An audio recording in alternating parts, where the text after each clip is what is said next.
Saya akan ngomong sesuai spesialisasi saya, yaitu fikih. Karena saya murid Kiai Haji Maimun Zubair yang bersanad lewat Mbah Karim sampai Mbah Hashim, atau bersanad lewat Mbah Mun, Mbah Zubair, kemudian Mbah Fakih Mas Kumambang, juga teman Mbah Hashim ketika sama-sama ngaji di Mekah. Saya akan mengkagumi Gus Dur dari segi fikih. Ketika Gus Dur dilengsarkan dari presiden, yang paling saya kenang dan para ulama seluruh Indonesia, mungkin seluruh dunia mengenang adalah keberhasilan Gus Dur mengelola konflik itu tidak pertumpahan darah. Itu satu prestasi yang insya Allah jadi amal beliau, semoga mendapat ridhonya Allah Subhanahu wa Ta'ala. Karena yang paling dihindari oleh Islam sebisa mungkin adalah jangan ada darah menetes, apalagi hanya demi kekuasaan. Sehingga Rasulullah SAW sampai berdamai ketika terjadi tarik ulur di Sulhul Hudaybiyah. Saat itu Suhail bin Amr memberi sekian poin yang mendikte Rasulullah, semuanya merugikan Rasulullah. Tapi semuanya merugikan Rasulullah, tidak ada yang menguntungkan sama sekali. Tapi Rasulullah menuruti itu semua demi tidak pertumpahan darah. Padahal Suhail bin Amr zaman itu masih kafir. Sehingga menjadi fikih bahwa perdamaian itu harus kita jaga. Sampai ada ayat wa in janahu lisalmi fajnalaha wa tawakkal 'ala Allah. Jika mereka ingin damai, kamu harus menuruti itu. Sehingga damai itu pula yang zaman era Gus Wahid, ketika beliau menginginkan negara berdasar Islam, itu banyak di buku, termasuk beliau panitia 9 persiapan kemerdekaan, Pebuki, juga tadi Gus Solahuddin cerita. Beliau akhirnya kompromi juga dengan negara yang berbentuk Pancasila.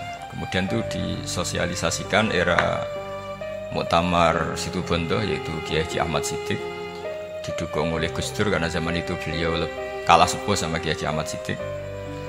Jadi itu fikih yang saya menjadikan pengagum Gus Dur, karena ibadah Darul Mafasid Muqaddamun ala Jalbil Masalah adalah ibadah yang luar biasa. Berikutnya saya mohon sama Kiai Haji Solahuddin Wahid berkenan saya cara berpikir begini untuk Gus Dur. Jadi saya ini dari keluarga Kiai, saya juga senasab dengan keluarga Mbah Hashim karena sama-sama turunan Mbah Sambul Lasem. Jadi beliau adalah Abdurrahman bin Wahid bin Hashim bin Asy'ari bin Wahid lagi, terus bin Abdul Halim 2 sampai Mbah Sambu. Kira-kira nasabnya sama dengan saya, dengan Mbah Hamid yang dari jalur itu. Saya mau bercerita begini. Watak seorang cucu itu biasanya mengalir dari pikiran besar mbah-mbahnya atau leluhurnya. Karena setiap mbah-mbahnya pasti berdoa dzurriatan thayyibah, yaitu anak cucu yang baik. Saya sengaja di sini bawa kitab yang ditulis oleh Muhammad Asad Shihab, seorang Libanon, menulis bahwa Mbah Hashim Asy'ari adalah terhitung sebagai mujaddid, sebagai pembaharu Islam, setidaknya di Asia sini atau di Indonesia. Di sini ada kitab ini diterjemah beberapa kali, sebagian oleh Kiai Haji Mustafa Bisri, sebagian oleh Kiai Sodik Semarang. Saya punya edisi asli, edisi Arabnya, karena saya dari awal ingin ngaji sama santri-santri Tebuireng.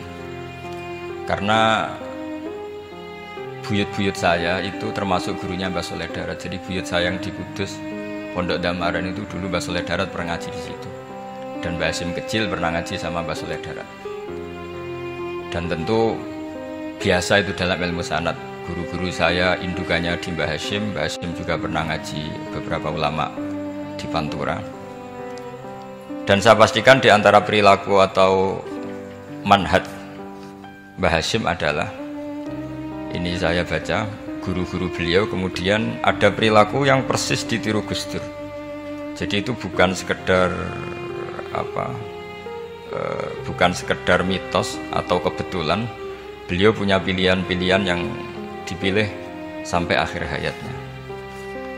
Di sini ada cerita proses Mbah Hashim ngaji, kemudian pernah ada seorang Jerman mau belajar Islam sama Mbah Hashim, kemudian ditemui beliau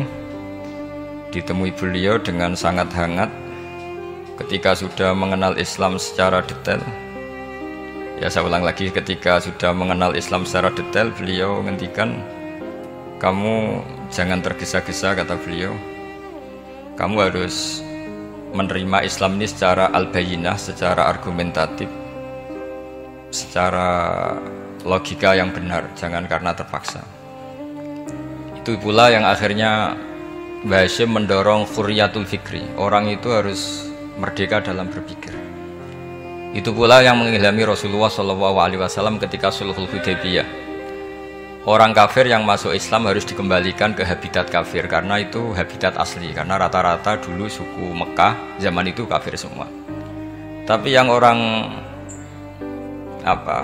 Islam masuk kafir harus dibiarkan karena dianggap kembali ke habitat. Tentu semua perjanjian itu merugikan Rasulullah SAW. Tapi yang unik, Rasulullah itu menerima itu semua. Kata Rasulullah, sudah perjanjian itu kita terima saja. Akhirnya perjanjian itu diterima. Kemudian tapi Nabi hanya minta satu hal. Orang kafir Quraisy tidak boleh melarang orang diskusi Islam. Akhirnya mereka diskusi tentang Tuhan, tentang agama, tentang macam-macam. Sehingga mereka akhirnya membandingkan, namanya punya Tuhan batu sama Tuhan yang disebut Muhammad. Tentu mereka masih jangkar pakai nama Muhammad. Mereka diskusi. Kalau kita punya Tuhan berhala, efeknya begini-begini. Kalau Tuhan kita banyak, efeknya gini-gini. Diskusi. Yatafawaduna fil hadis. Mereka diskusi secara terbuka. Terus fama ahadun ya'qilu syai'an illa dakhala fihi. Kemudian seseorang yang berpikir secara benar, yang mengenali Islam, pasti akan masuk Islam. Sehingga karena mereka diskusi bebas tanpa tekanan, akhirnya mereka memilih Islam. Dan selama mereka Islam, mereka akhirnya ikrar Islam sama ikrar, ya cara sekarang ikrar, kemudian menjadi Muslim. Dan otomatis perjanjian itu dibatalkan. Makanya kata Imam Zuhri, guru Imam Malik, maka nafathun a'zuma fil Islam min sulhul Hudaybiyah. Enggak ada kemenangan Islam sehebat kemenangan dalam Hudaybiyah, yaitu orang berbebas berpikir. Kemudian kebebasan berpikir ini pasti mengarah ke mengaku yang benar, menanggalkan yang salah. Tentu orang dulu mendewa-dewakan Lata Uzza, pokoknya menuhankan makhluk, menjadi sadar bahwa itu aneh. Kenapa kita harus menyembah batu yang dipahat? Kenapa kita harus menyembah makhluk dan sebagainya? Dan akhirnya mereka Islam. Tapi dulu kalau suasana perang itu keinginan orang hanya ingin menang kalah. Jadi yang kafir itu hanya ingin menang, pokoknya jangan sampai kalah. Nggak pernah berpikir Islam itu apa. Di mana-mana perang itu ya pikirannya menang kalah. Tapi setelah nggak ada perang, meskipun segala perjanjiannya merugikan Islam, orang akan berpikir secara objektif. Makanya fama ahadun ya'qilu syai'an illa dakhala fihi. Tidak ada seseorang yang berpikir tentang Islam kecuali akhirnya masuk Islam. Sehingga itu disebut maka nafathun a'zuma fil Islam min sulhul Hudaybiyah. Tidak ada futuhat yang sebesar sulhul Hudaybiyah. Ya, kitab ini namanya Wadi'ul Labinat Istiqlalil Indonesia. Mungkin santri Tebireng mungkin lebih tahu ya, karena harusnya lebih tahu. Jadi kalau tahunya baru sekarang ya rodo innalillahi wa inna ilaihi rajiun. Jadi saya tidak perlu bangga lebih tahu, karena memang seharusnya Anda lebih tahu. Kalau tidak ya keterlaluan. Ya namanya itu Wadi'ul Labinatil Istiqlal al-Indonesia. Ini saya baca, tapi ini demi Gus Dur, artinya bahwa pilihan-pilihan itu mulai ada zaman Mbah Hasyim Asy'ari. Saya baca satu-satu ya, mulai kredibilitas ilmu beliau, karena dalam Islam itu harus ada sanad. Saya pernah ditanya seorang ilmuwan, Pak Bahak, kenapa Islam itu harus ada sanad? Kita kan orang cerdas, kan bisa berpikir sendiri, ngapain nunggu pikirannya orang-orang gitu.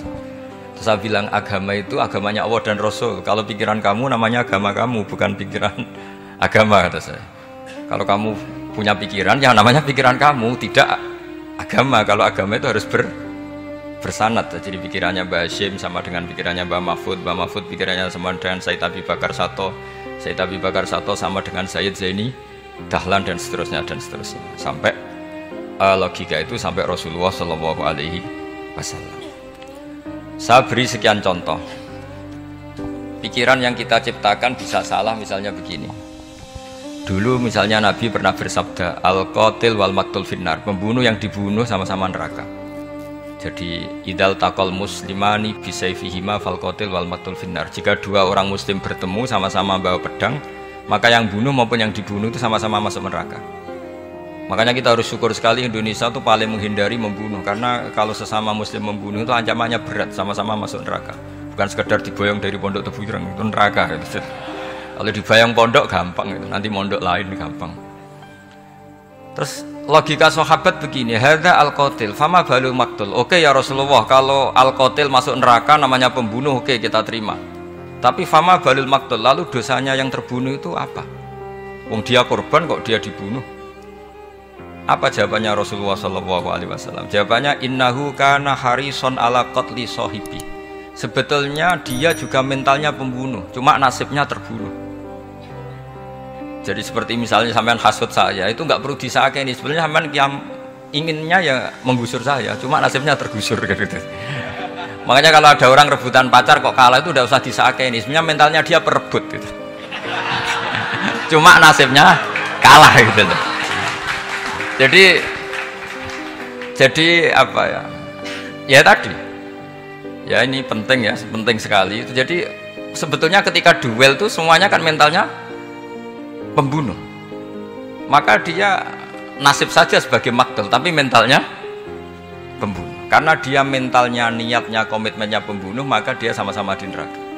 Maktul itu fakta, faktanya terbunuh, tapi mentalnya pembunuh, sehingga hukumannya sebagai pembunuh. Sama kalau sampean berebut itu mentalnya ya perebut, cuma nasibnya kalah atau terebut. Itu soal nasib. Ini saya baca dulu ya guru-guru Mbah Hasyim supaya clear. Selama ini yang dikenalkan beliau ngaji sama saya Mahfud, saya Khotib Minangkabau. Ini di kitab ini. Saya baca sesuai harokat yang ada di kitab ini. Nanti kalau sampean tidak cocok karena beda mazhab, ya nggak apa-apa, asal pinter saja. Karena baca kitab itu unik. Kadang-kadang satu guru sama guru yang lain itu beda-beda. Dan biasanya guru itu nggak mau kalah. Mbah Mun tuh sering cerita, ada kiai maknani wati ini lan wit alu. Itu muridnya gerutu karena pernah mondok itu kok nggak gitu. Pak guru, di kitab saya maknanya itu pohon elu. Lah iya cung, wit elu kena gua alu kata guru. Gurunya nggak mau kalah gitu. Ada yang guru itu salah baca wal jarodin lan lawang. Muridnya nggak terima. Pak Yai saya pernah ngaji itu maknanya walang. Lah iya walang sing ning lawang cung. Itu memang kasus makna-makna di Jawa itu banyak. Karena awalnya memang wis rodok bodoni.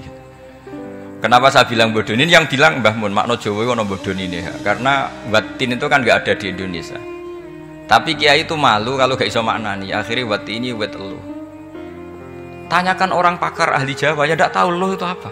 Pokoknya butuhnya kiai itu ada lafaz ya ada maknanya. Padahal jenis itu nggak ada di Indonesia. Seperti haudat itu maknanya kiai Jawa sekedup. Sekedup itu rumah kecil yang ada di unta zaman dulu. Di Jawa ada enggak?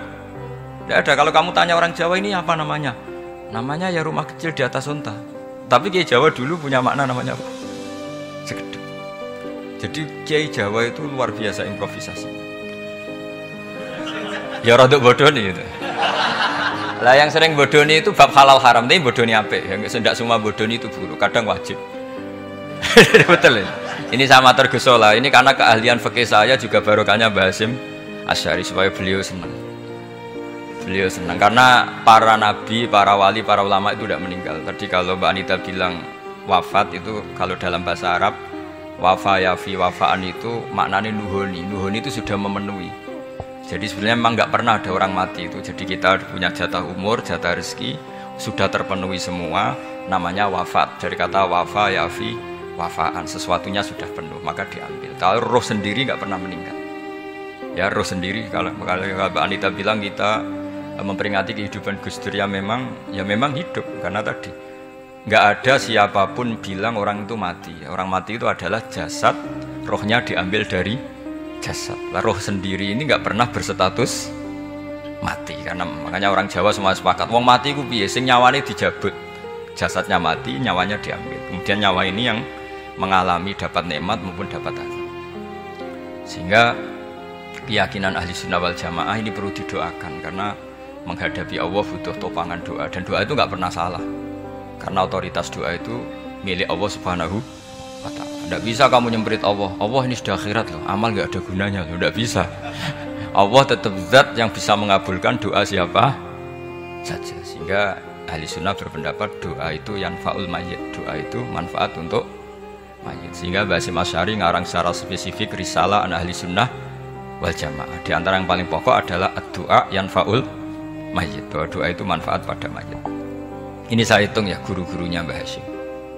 Darus Salhat Muhammad Hasyim Asy'ari ini karangannya Asad Syihab, orang Libanon. Buku ini selesai tahun 72. Beliau lama sekali ikut ngaji di sini sama Mbah Hasyim. Tapi sebagai peneliti, beliau ke sini sudah alim. Enggak terus masih menghafalkan alif bata itu enggak, masih sudah alim. Darus Salhat Muhammad Hasyim Asy'ari fil Haramil Makki Syarif fi Makkah Al-Mukarramah alaihi ulama. Seterusnya beliau hitung ya. Amsalus Syekh Ahmad Amin Al-Attar wa Sayyid Sultan bin Hasyim wa Sayyid Ahmad Zawawi. Ya dihitung ya sudah berapa itu. Tapi beliau ke sana sudah alim loh, jangan sampean kira kalau sampean ke sana itu jadi TKI repot nanti. Itu kata Mbah Mun kalau ada orang mau mondok Mekah, apa mondok Mekah wis alim dereng. Kersane pinter bahasa Arab kah? Bakul es neng Arab pinter bahasa Arab kata. Jadi kalau beliau kalau sama orang belum alim mondok di Mekah itu agak duka beliau. Ya, Syekh Ahmad Amin Al-Attar, wa Sayyid Sultan bin Hasyim, wa Sayyid Ahmad Zawawi, wa Syekh Ibrahim Arab, wa Sayyid Ahmad bin Hasan Al-Attar, wa Syekh Said Al-Yamani. Ini yang gurunya Mbah Zubair juga, guru-gurunya keluarga sarang. Wa Sayyid Husain Al-Habsyi. Ini mbah-mbahnya keluarga Habib Anis Solo. Jadi ya pokoknya keluarga besar Solo, karena kita tahu Habib Anis itu bin Alwi bin Ali yang punya simtud Duror bin Muhammad bin Husain. Alladzi tawalla mansibal iftah hatta wafatul maniyah wa Sayyid Bakar Sato, ini yang arangnya Anatul Tolibin, wa Syekh Rahmatullah wa Sayyid Alawi bin Ahmad As-Segaf. Ini yang ngarang Tarsihul Mustafidin. Kita tahu sarah i'anah paling terkenal adalah dua, I'anatul Tolibin dan Tarsihul Mustafidin. Itu dikarang oleh Alawi bin Ahmad As-Segaf.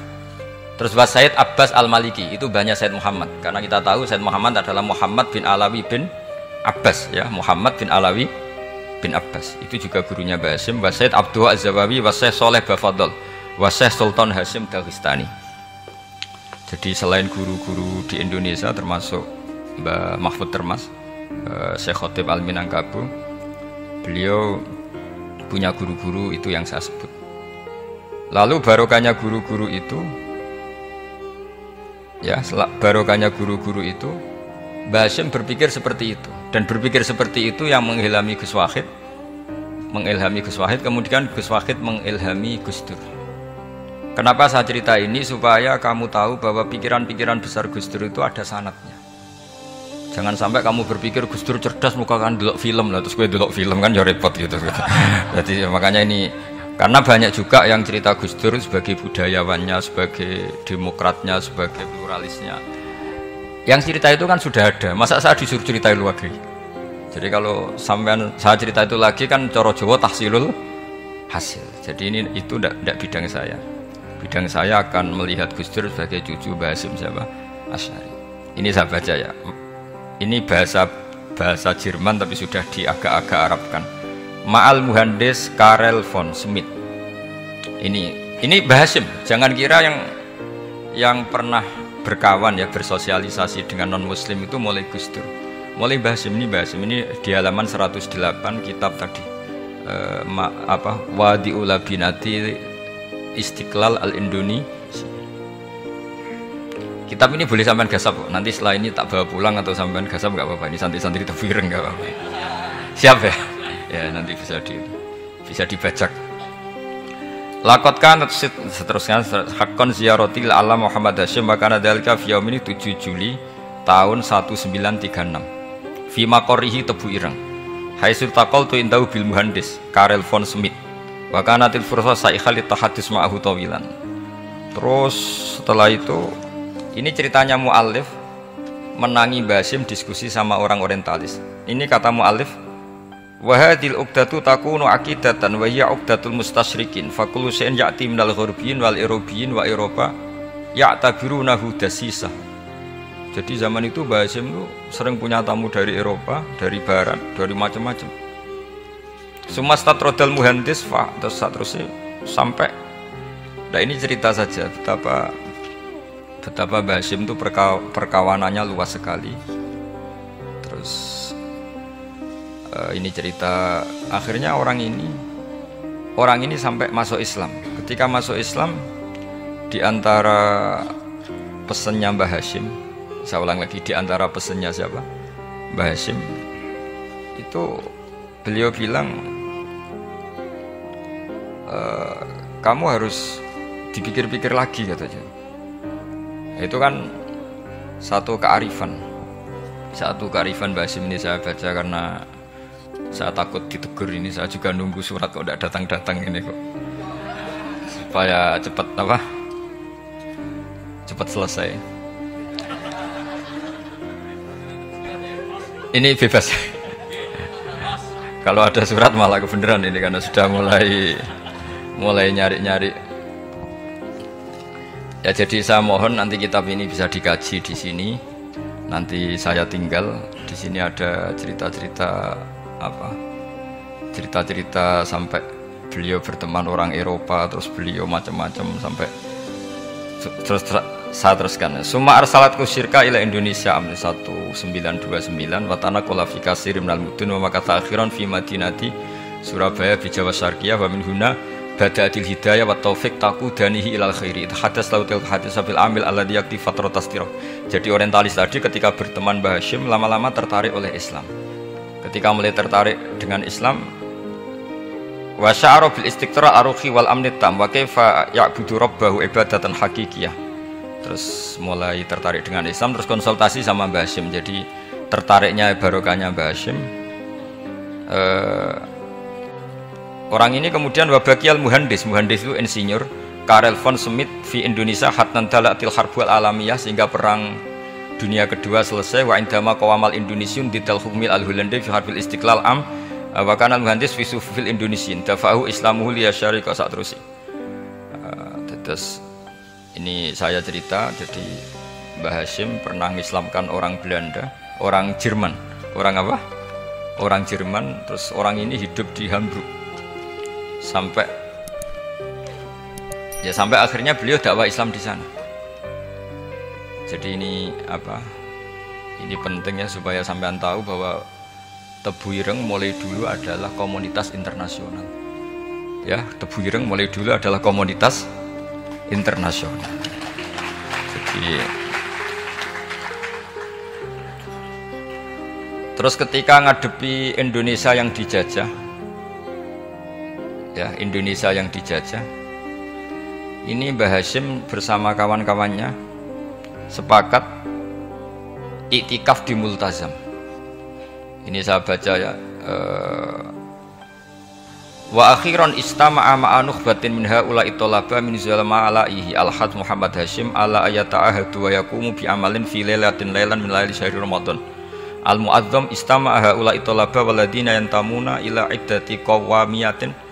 Qawamiyah itu kalau bahasa sekarang perlawanan min Afrika wa buldani janubi Asia, Asia Tenggara, wa Asia Al-Wusta, Asia Tengah, wal buldan al-Arabiyah.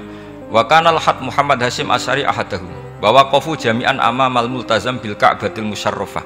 Wa ahadu wa aqsamul yamin ala yakum bil jihad fi sabilillah li ilahi kalimatil Islam wa tauhidil muslimin bin nasri ilmi wa tawiyah wa tafaqquh fiddin talaban lil mardatillahi ta'ala la yarjuna min wara'i dzalika malan wala mansiban li anfusihim. Jadi sebelum beliau pulang ke Indonesia, itu komunitas Asia Tengah, Asia Dekat, Asia Jauh, semuanya dijajah karena Mesir dijajah Prancis, yang Burma dijajah ini, yang Indonesia dijajah ini, semuanya berdoa di Multazam. Intinya Mbah Hasyim itu patriotik betul. Tapi ya religius betul. Beliau berdoa di Multazam, beliau menyanggupi siap jihad melawan penjajah. Tapi saat itu juga berikrar kalau semua itu tidak untuk nyari pangkat. Makanya saya yakin Gus Dur adalah orang saat jabat presiden karena supaya Indonesia tidak chaos. Buktinya apa? Ketika beliau dilengsarkan ya santai saja. Wong ngajine wa mal hayatud dunya illa mataul ghurur. Jadi ya santai saja ada itu. tidak jadi masalah. Terus kitab ini menerangkan, ini saya baca ya, li khidmatid dual alladzina laha musta'maratun. Musta'marat itu dijajah mislu Holanda wa Inggris wa Rusia wa Bernisa wa fi hadzal amri bidzat ara ana alal muslimin wal mas'ulin khususan. Ini intinya ulama-ulama yang dari timur jauh kemudian sowan ke Mbah Hashim minta fatwa karena negara-negara mereka juga dijajah. Jadi dulu orang dari Jerman, dari mana-mana belajar Islam juga sama Mbah Hashim. Yang negara-negara Asia Timur, Asia dekat itu juga kalau konsultasi kemerdekaan juga sama siapa? Mbah Hashim. Jadi uniknya kitab ini ditulis oleh orang Libanon. Jadi orang Libanon itu saking penasarannya sama Mbah Hashim Asy'ari itu datang ke sini. Ya datang apa? Datang ke sini untuk belajar sama Mbah Hashim. Dan di antara belajar itu kemudian sampai sini ternyata tamu-tamunya Mbah Hashim dari berbagai negara. Mulai yang konsultasi cara memerdekakan negaranya karena ngalami dijajah, sampai cara belajar Islam yang benar, termasuk tadi yang Karel von Schmidt tadi yang masuk Islam karena konsultasi sama Mbah Hashim, padahal dia orang Jerman. Terus di antara kelebihannya Mbah Hashim ini juga ditiru Gus Dur, wal haju Muhammad Hashim la yajidu kharajan ayuna kisau sami' wal mukhatab bal yurahibu bidzalik. Mbah Hashim orang yang enggak tersinggung ketika pendapatnya ditentang atau digugat oleh lawan bicaranya. Beliau santai, tidak terus ya tidak berontak, ya santai aja. Enggak terus angger dibantah, membantah kiai kualat, enggak itu enggak ada sanadnya. Nah ini saya pastikan ya bahwa kehebatan Gus Dur itu kita nggak lepas dari barokahnya siapa? Mbah Hashim. Sekaliber Rasulullah SAW sebagai Sayyidul Kholqi, Sayyidul Anbiya al-Mursalin, beliau yang ngakui ana da'watu Ibrahim wa bisyaratu Isa. Aku hebat ngene iku barokah dungane Nabi siapa? Ibrahim. Maka ini sesuatu yang saya tekuni, jadi nggak salah. Kalau bicarakan Gus Dur ya harus bicarakan Mbah Hashim, sama bicarakan Nabi Muhammad SAW juga harus membicarakan Jadduhul A'la yaitu Ibrahim alaihissalam. Jadi ini kitab bisa dipakai atau digasap ya nggak apa-apa. Artinya gini, gasap itu kalau saya ada ridho jadinya gasap, kalau ridho ya jadinya boleh. Dan menjadi gasap kalau nggak dipelajari. Ya, jadi kalau mau enggak terus tinggo jimat itu kita Gus Bah sakti, wah ya repot makanya ini. Nah kalau dipakai itu gasap. Tapi kalau nanti didiskusikan sama teman-teman kemudian menjadi baik, menjadi luar biasa, saya ikut ngamal. Terus saya ulang lagi, saya teruskan. Ittisolatuhu. Ittisolatu itu komoditas beliau. Lahu ittisolatun wasi'atun wa mukatabatun ma'a katsirin min zu'ama'il alam al-islami fi dzalikal ahdi. Bianahum Asy Abdul Aziz As-Sa'alibi wa Sayyid Diyauddin wa Syairozi Adwul Injil terus beliau punya perkawanan besar di komunitas internasional, termasuk Syekh Muhammad Abdul Karim Al-Khattabi wa Sayyid Alawi bin Thahir Al-Haddad Mufti Sultanati Johor. Ya, beliau berkawan dekat sama muftinya kerajaan Johor, wa Muhammad Ali wa Syaukat Ali bil Hindi wa Muhammad Ali Jana Muhammad Iqbal yang terkenal di India itu, wa Sayyid Hibaduddin Asy-Syahrastani Wazirul Ma'arif Al-Iraqiyah. Beliau berteman sama PM Irak. Jadi kalau Gus Dur dari Mesir belajar di Irak, ternyata dulu mbahnya teman akrabnya Perdana Menteri apa? Irak. Terus banyak Waro'isu Majlis Tamyiz wa Sayyid Al-Alama Muhammad bin Aqil wa Sayyid Muhammad Jadul Maula wa Sayyid Muhammad Surur saat terusnya itu. Jadi ini nanti saya tinggal termasuk catatan-catatan ini, saya mohon ridho dari Gus Solah dari supaya santri-santri sini belajar Mbah Hashim lebih serius supaya gampang. Kenapa saya katakan harus seperti ini? Dulu Nabi Ibrahim itu di antara anak cucunya itu secara lahir ada yang tidak soleh. Karena anak cucu itu punya otoritas sehingga anak cucu ini yang menstatuskan Nabi Ibrahim. Sampai Allah sendiri yang meluruskan pengklaiman itu, yaitu ada ayat maka anak Ibrahimu Yahudiyah wala Nasranian, karena ada orang yang bernama Yahuda bin Yakub bin Ishak bin Ibrahim. Karena Yahuda punya pola tertentu dalam beragama, terus seakan-akan mbah-mbahnya paling ya begitu. Akhirnya Ibrahim pernah disetatuskan sebagai Yahudi. Sampai Allah sendiri yang ngendikan maka Ibrahimu Yahudiyau wala Nasrani. Sampai datang Rasulullah SAW yang memaklumatkan saya juga cucu Ibrahim orisinit. Dan saya pastikan Ibrahim itu bukan Yahudi tapi bapak tauhid. Semenjak itu Ibrahim dipulihkan namanya, bukan Yahudi tapi bapak tauhid. Yaitu diistilahkan Nabi millata abikum Ibrahim, semua tauhid adalah nginduk kepada Nabi siapa? Ibrahim. Nah saya ingin santri-santri Tebu Ireng misalnya nanti suatu saat jadi komunitas internasional, jadi orang keren komunitas internasional, itu bukan karena ingin gaya-gayanan terkenal, tapi ingin niru Mbah Hasyim bahwa itu awal dakwah Anda fil alam. Semua alam ini tentu butuh tauhid, butuh kebenaran, bukan gagah-gagahan sebagai orang populer. Terus persahabatan yang luas, misalnya Anda khusyuk terus kuper, ratau kancanan wong habis jadi wali gini terus kuper. Mungkin Anda tidak akan jadi wali karena sanadnya Mbah Hasyim itu perkenalannya luas. Sementara kamu milih kuper, gak pernah berteman orang, tapi sanadnya sampai Mbah Hasyim itu membingungkan sanad itu. Wong Mbah Hasyim tidak gitu kok kamu nyanatkan begitu. Jadi kalau santri Tebu Ireng mulai sampai neng kamar, terus ngobong dupo, terus memperkenalkan diri jadi wali gitu. Nanti tonggo kamu ngira itu produk Mbah Hasyim karena kamu santrinya. Kan dianggap cerminan gurunya sampai Mbah Hasyim. Nah kalau ada yang teman-teman gitu harus dimaklumatkan itu sanad mungkotek bahwa sanad itu tidak benar. Ini kapan ini ditegur? Ini saya sudah mulai menunggu. karena ya repot ini kalau kelamaan ini nanti itu. Terus ini khazanahnya Mbah Hasyim. Khazanah itu ya perpustakaan kalau sekarang. Maktabatuhu. Tu'addu maktabatul khat Muhammad Hasyim Asy'ari min aghnal maktabat likhtiwaiha ala anfasil kutub. Jadi ini kadang harokatnya ya beda dengan bacaan saya, sama nanut bacaan saya saja. Di sini ditulis anfusil kutub. Selalu saya baca anfasil kutub karena maknanya kitab terbaik. Kalau kitab terbaik bacanya bukan anfus tapi apa? Anfas. Ya nanti kamu debat sendirilah sama teman-teman ini bacanya apa. Karena ini kadang harokatan. Kalau kadang harokatan repot. Sampai bantah itu kadang sungkan mbek sing aran, orang bantah kadang beda. Lah supaya selamat iki ora saleh mualif, khotote sing goblok biasanya gitu korban. Biasanya gitu kalau untuk menyelamatkan kiai itu wah ini yang ngetik yang salah. Padahal kadang kiai ini barang ya rodok salah tapi ya sembol. Daripada suudan sama kiai kan mendingan sama pengurus.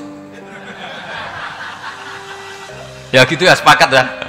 Jadi ya sudah terus. Ya saya baca. Tu'addu maktabatul khat Muhammad Hasyim Asy'ari min aghnal maktabat likhtiwaiha ala anfasil kutub al-ilmiyah al-islamiyah. Jadi kalau tadi yang diceritakan para kawan-kawan Gus Dur suka baca. Itu Mbah Hasyim itu kitabnya banyak sekali dan semuanya kitab terbaik. Min matbu'atin baik yang dicetak wa makhtutatin baik yang masih tulisan tangan. Athariyatin qadimah baik kitab-kitab yang sudah hampir punah karena saking lamanya. Wa tadummu hadil maktabah jullal kutub al-mu'allafah wal lughat al-arabiyyah wal indonesia wal jawiyah wal malaysia wa ba'dal lughat al-ajnabiyyah al-ukhra. Jadi zaman Mbah Hasyim itu perpustakaannya sudah ada bahasa Indonesia, bahasa Jawa, bahasa Malaysia, bahasa Inggris. Itu yang nulis orang Libanon. Sampai santrinya Mbah Hasyim tidak tahu innalillahi wa inna ilaihi rajiun. Maka ini yang kepertobatan ya saya kasih. Jadi ini saya biasa guyon, kesulitan ini guyon sama santri, saya tidak midatoni kiai, jadi ini guyon sama santri. Semoga guyonan ini manfaat. Assalamualaikum warahmatullahi wabarakatuh.